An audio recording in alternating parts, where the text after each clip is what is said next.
So it's my pleasure to introduce our next speaker, Dale McGowan, who's a relative local compared to at least the SSA staff. He lives just over in Atlanta. And I think, unless I'm wrong, that Dale is the next to me the second oldest veteran as far as SSA activities go. He spoke at our 2002 conference in Chicago, and I don't think, Don, I think you were maybe at, several people were at 05. But I don't know that anybody was involved before that. He discussed, I'm going to make a plug for his first book, I think, Calling Bernadette's Bluff, which is a satirical novel about his ever so barely fictional characters' experiences at a Catholic postmodern feminist women's college in St. Paul. And it's a fantastic read. Definitely highly recommend that. He's also been the editor for two other excellent volumes, only one of which I'm in. One is Raising Freethinkers, and the other one is Parenting Beyond Belief. Parenting Beyond Belief is the one that I'm sort of kind of in. My wife and I's, my wife's name and my name both appear on our submission. I may have perhaps helped edit it. So anyhow, I definitely recommend those.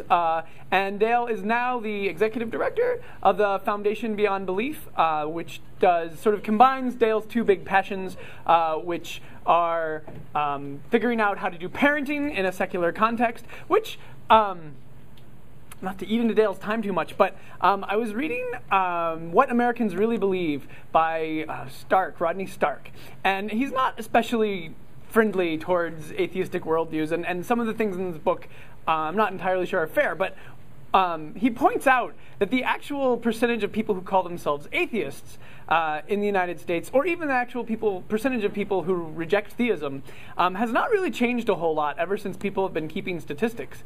And the thing that Stark attributes that to is atheists lacking a way to transmit their skepticism to their children. And I know we're not interested in creating little atheist zombies, but in raising freethinkers. But I think that there is an important and worthwhile endeavor there that has more to do with freeing the human mind rather than making more atheist zombies that Dale is at the center of. And I find his insights into how to relate to other believers, how to relate to, other non-believers, how to relate to believers, and how to sort of navigate the world of being a friendly, happy person who happens to be a minority in an area in which most people seem to believe it's impossible to be friendly and happy without. And I look forward to, I'm really excited to hear Dale speak, so let's just get to that.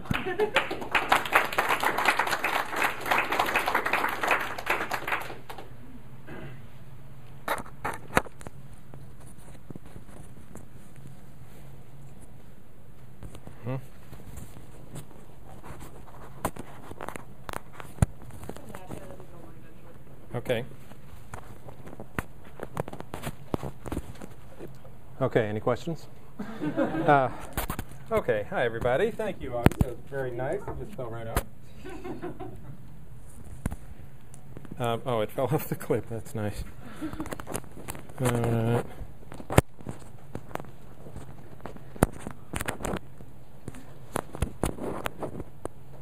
Okay, now I will talk even faster.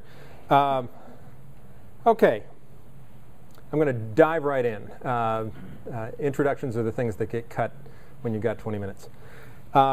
Church attendance in the U.S. is dropping by about 3 million a year. We know that when the question is asked properly. When you ask the question badly, you learn that church attendance has been about the same for 50 years. So just recently they've begun actually asking the question indirectly, and for example, polling people, asking them if they go to church, and then checking with the churches to see what their attendance is for that Sunday. So church attendance is dropping by an estimated 3 million per year at the moment. Non-religious self-identification is growing by about 1 million per year in the U.S., according to the American Religious Identification Survey, which Jim cited earlier. One of the very best instruments to look at for stats of that kind. The trend in non-religious self-identification is likely to accelerate given the highest ever secular self-identification among the millennials, around 25% now, which is not only higher, 2 or 3 times higher than any other current generation, but is 2 or 3 times higher than those generations when they were young, which is a more important statistic. Now the upsides to the dropping church attendance is, I'm going to call it an upside, that there will be less influence of religion, especially conservative Orthodox religion, in politics and culture. It has the potential of decreasing polarization, reduced opportunities for indoctrination, and one of the things that I noticed, I lived in the UK for 6 months, which has a very, very different religious landscape. And one of the things that has been commented on there, and in a lot of other countries where religion is part of the community culture instead of the community culture, is essentially a greater humility in its role in the culture. And churches have a tendency to turn towards social justice work, to turn away from the dogma. Obviously, there will always be exceptions to that. But I think very positive things happen to any political or religious or social organization or viewpoint when it becomes part of the conversation instead of monopolizing it. One of the downsides is the individual loss of the actual benefits of church.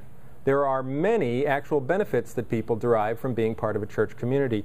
One of them is captured in an email I got just a couple of weeks ago as I was preparing this. I get these once in a while after praising my books. He loves reading my books and all that sort of thing. I cut that part out, but I told you about it. He said, I'm a single dad, a doctor, and an atheist of 3 years. I was an evangelical Christian for 26 years and Catholic for the preceding 20. I am fascinated by what happened to me, his loss of religious faith. I wasn't just a nominal Christian, it was everything in my life. It sometimes feels like the death of my Siamese twin.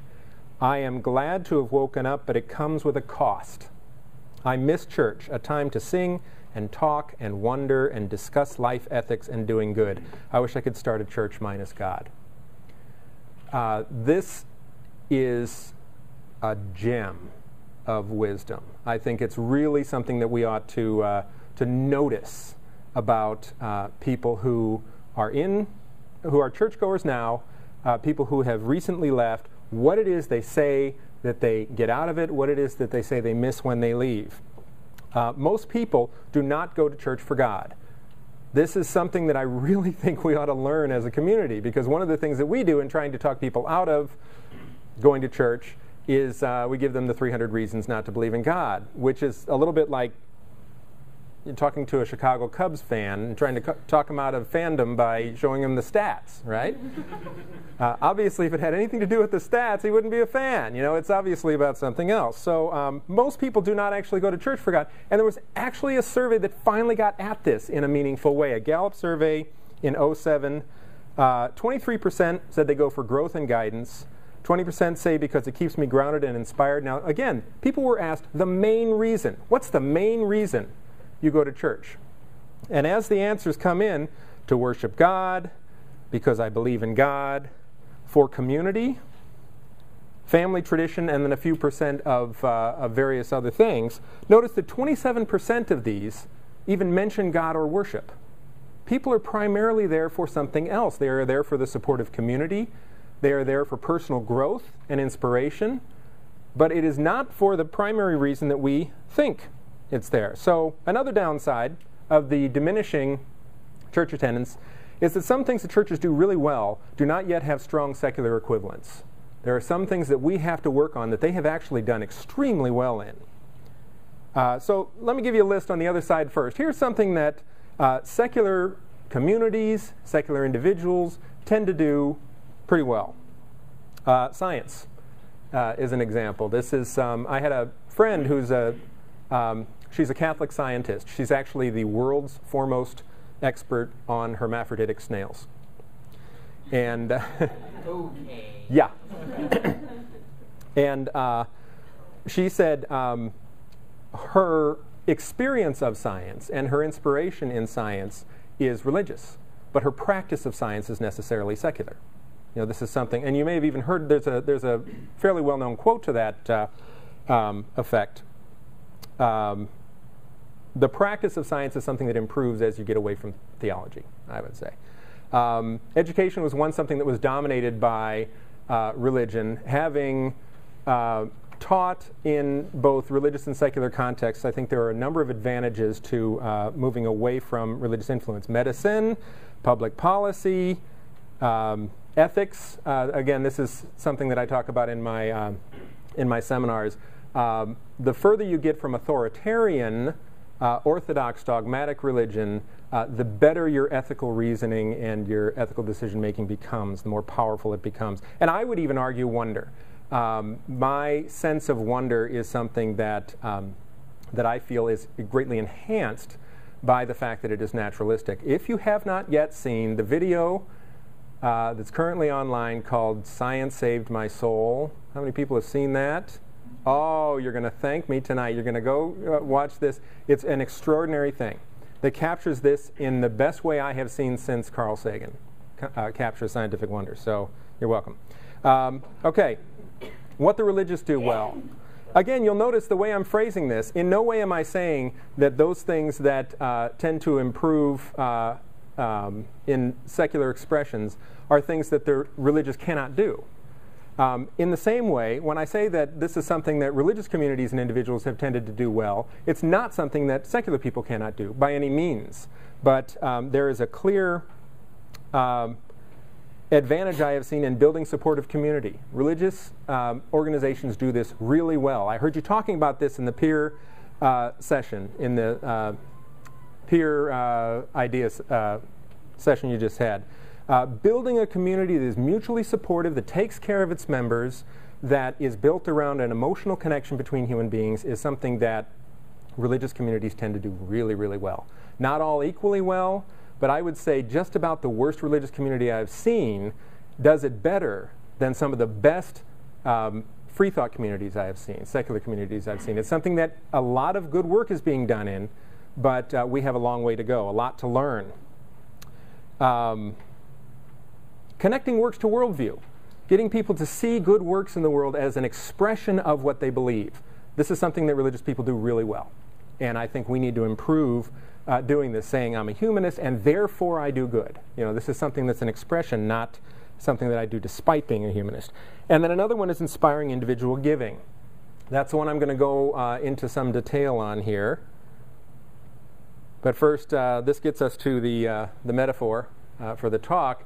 Babies in bathwater. I hate this expression. I've always hated this expression because I realized at some point that whenever anybody said to me, don't throw the baby out with the bathwater, I quickly began to realize that we almost always disagreed on which is which, right?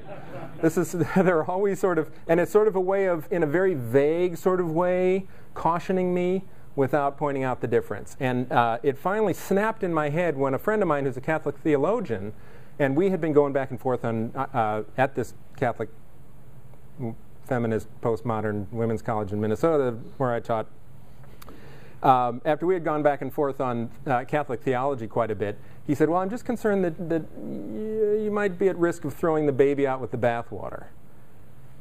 And I finally had the words on the tip of my tongue that I have always really wanted to say.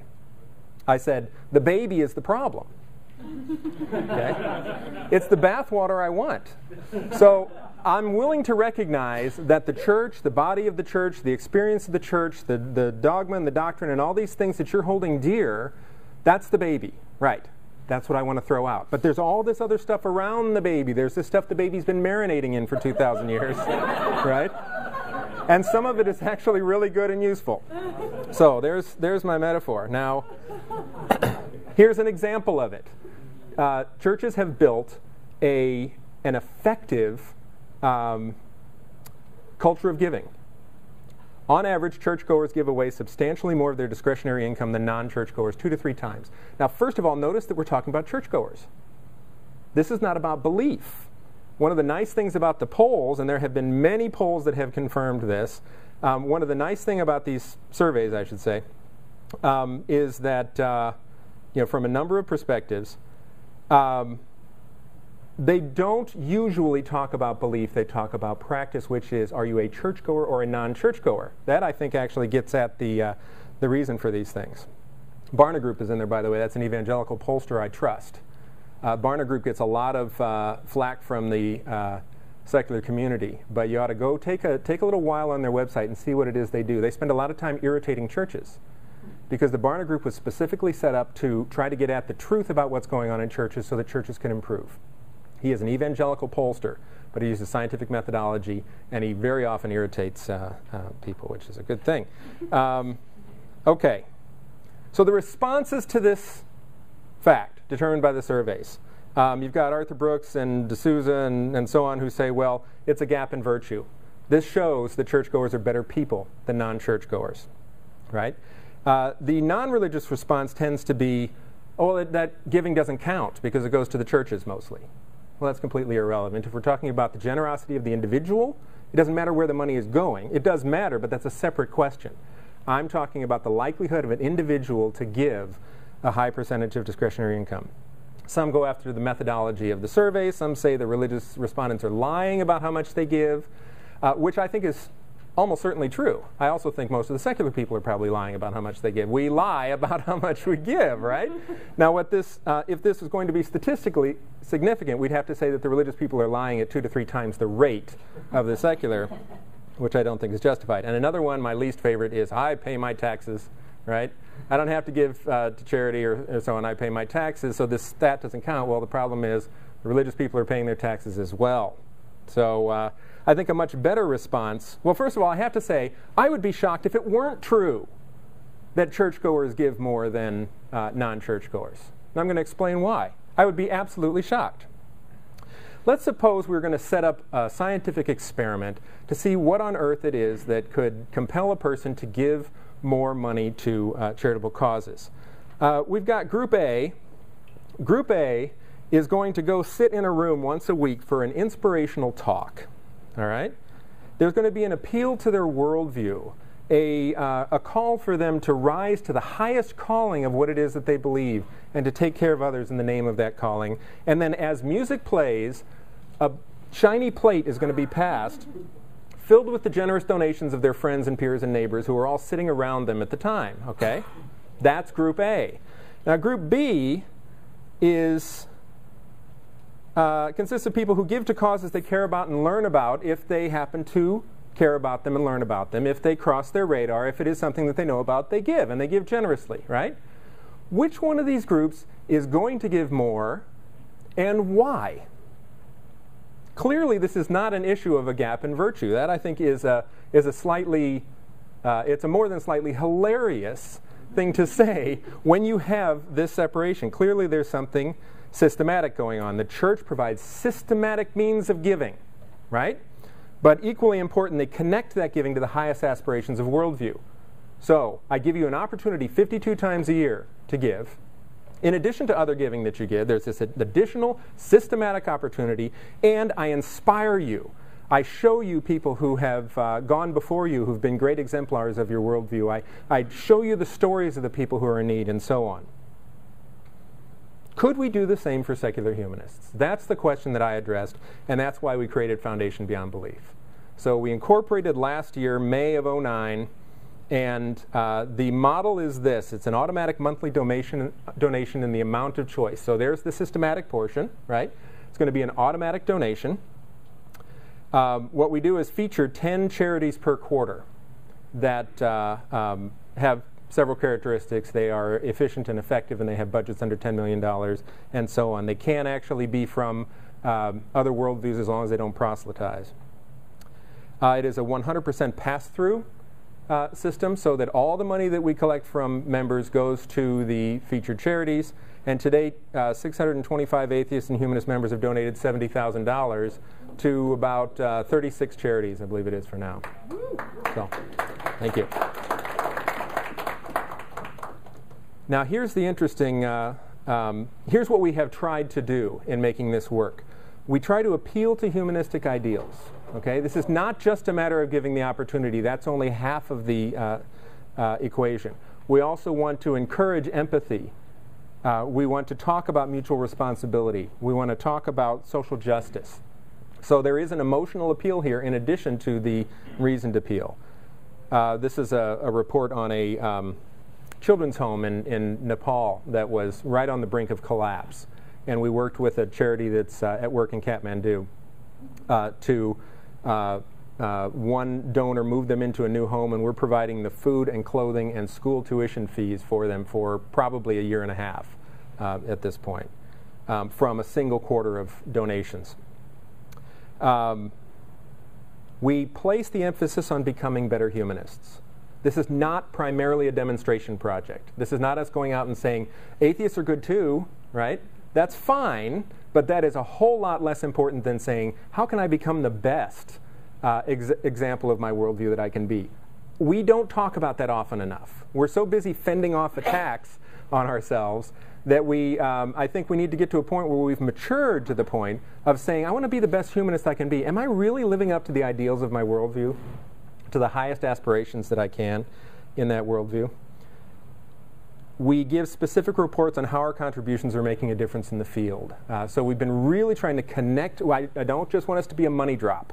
We try to connect the donors to what's going on in the charities. That's what connects into the inspiration piece as well, and the empathy. And what have the results been? Many members, first of all, report a stronger identification with humanism. I actually feel like a humanist, somebody wrote to me, for the first time. I actually feel like I'm identifying with my worldview. It's not just a label. It's actually something that I have a deeper identification with. And then many members have reported they're on track to give 2 or 3 times as much in charitable donations this year. 2 or 3 times as much was the difference between the churchgoers and non-churchgoers.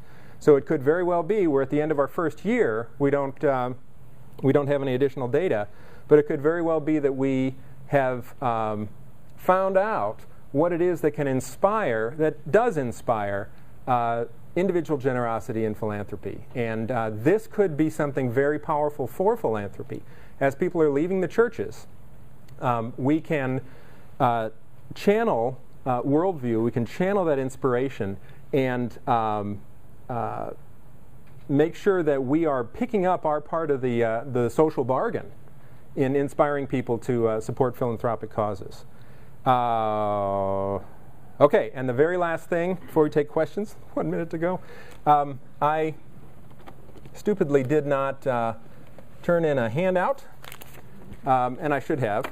Because one of the things that the foundation is doing, in addition to individual donors who sign up for the amount of their choice, we have a new program called the Foundation Partners Program. If you have an existing freethought group, and you do, you can actually join as a foundation partner. There is no commitment and there's no cost to your group. But what you're saying is that I'm going to help support the foundation. Any donations that you collect from your members, any fundraisers that you do or anything like that, can then be donated to our featured charities. Again, 100% pass-through in that way. You get a nice little web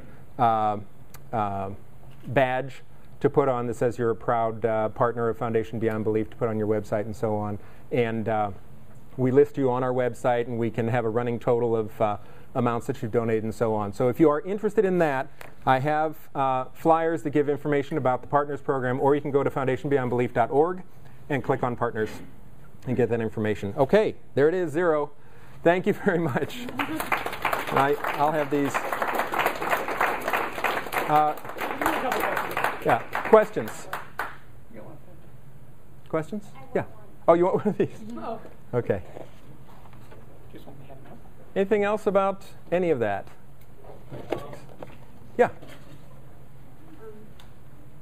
you briefly go over the guidelines for the charities that you take? Is there a strong emphasis on education versus just Yes, actually we have 10 cause areas. So there's always one of the things that we've tried to do is have a very flexible system, so that whatever your interest is, you can. I didn't even mention that in the presentation.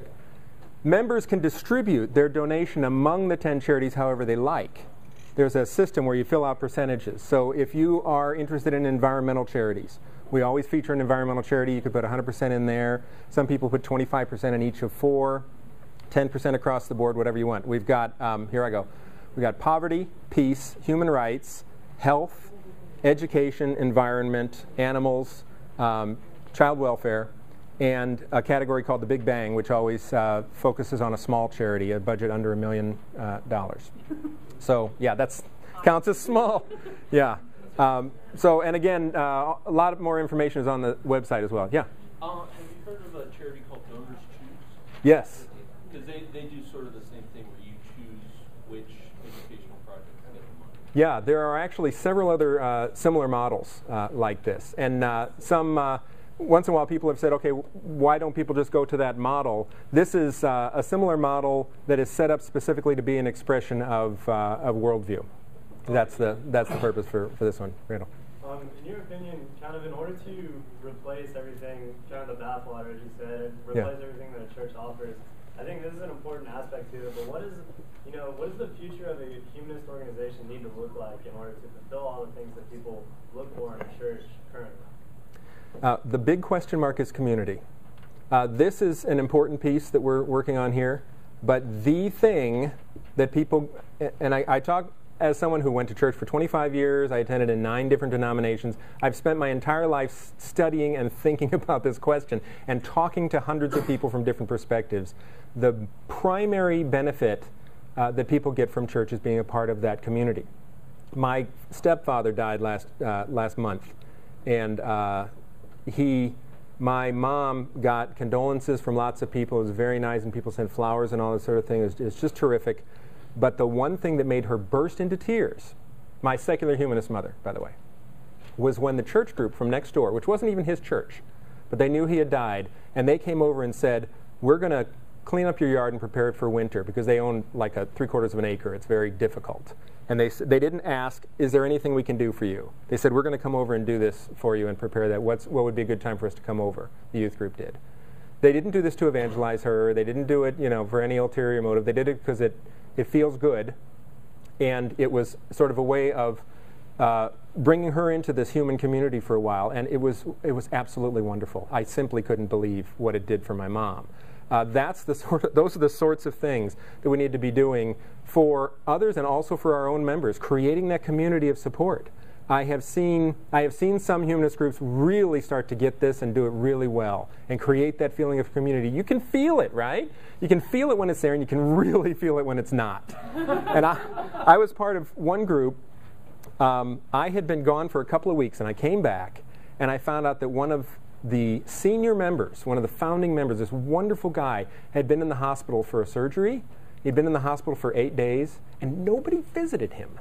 Nobody visited him in the hospital. They sent a card, because I was saying, nobody went to see him. Are you kidding? Because he had come back and just sort of everybody's bumping into each other again. But I just thought that was appalling that was possible. Nobody went to visit his wife to see how she was doing. Those are the sorts of things we need to be doing. They are not religious things. They're human things. They're just human things that religious communities have learned how to do. They've had time and they've had practice to do this, and I think we need to not be allergic to the fact that they've done this well. I've heard of something called, I think it's ethical culturalism, where people, they're trying to get together like a humanist church. Do you know anything about that? Yeah, I actually have spoken at 5 now ethical culture societies. It is phenomenal. Ethical culture is a wonderful thing. It was actually started as a philosophical movement by Felix Adler. It was not originally a denomination, which is interestingly different from UUs, for example. And again, the best humanist community I have seen is the Brooklyn Ethical Culture Society in New York. I had an experience, I simply couldn't believe it. It was just wonderful.